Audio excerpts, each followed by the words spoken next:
So it's quite interesting to think about the connection between breast milk and the developing microbiome of the newborn baby. Mhm. A baby is born not sterile, but this is the closest they will ever be to being sterile when they're born. So you start at that point and you will see the rapid expansion and growth with new microbes as they develop their microbiome. By the time that baby is 2 to 3 years of age, that child has a fully formed adult-sized microbiome. So like my son is 4 and he's a little man, but he's got a full grown man's microbiome. Right? And when you think about that development process, there are some important parts that play a role. And let me just say before I jump into this that if you're listening to this, breastfeeding a child is not easy. My wife, we have 2 kids. My wife breastfed both of our kids, but it was not easy in the beginning. It is a struggle. And if it's not possible, I don't want you to feel like your child will not be healthy based upon what I'm about to say. You can have healthy children who are not breastfed. But I think it's important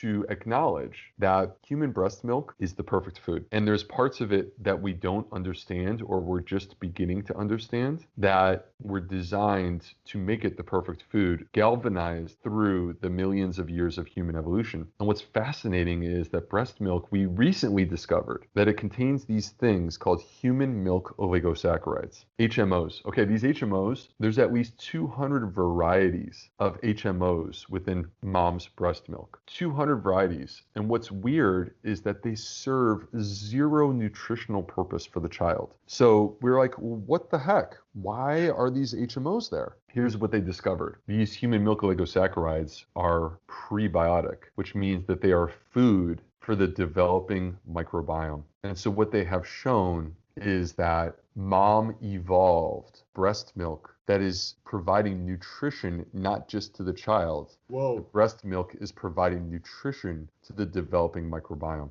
And so now the new trend in formula is to add a prebiotic supplement to it. It is. Yeah. Yep. But the problem is, so that's good. It's a step in the right direction, right? But the problem is that you can't recreate the complexity of 200 varieties of human milk oligosaccharides with one specific type of fiber. And so that is why Mother Nature tends to know what's best for us.